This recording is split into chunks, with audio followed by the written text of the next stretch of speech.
आनंदाचा क्षण आहे आणि जसं मी माझ्या भाषणात बोलतानाही सांगितलं की आम्ही तर लहानपणी आमच्या घरी सगळा जो प्रवास आहे तो अतिशय जवळून पाहिलेला आहे मुंडे साहेबांच्या माध्यमातून आणि आमचे मामा प्रमोद महाजन साहेबांच्या माध्यमातून.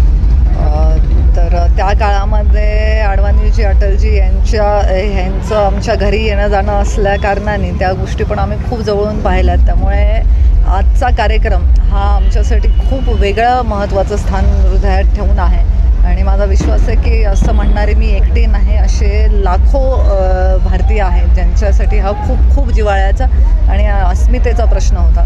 त्यांच्या या प्रश्नाला आज अतिशय सन्मानजनक न्याय मोदीजींच्या माध्यमातून मिळालेला आहे. आज बीड जिल्ह्यासाठी काय साकडं घातलं? बीड जिल्ह्यासाठी साकडं घातलं. अजून मी थेट अयोध्येला पोचले नाही ना डायरेक्ट प्रभू रामाला साकडं घालायला.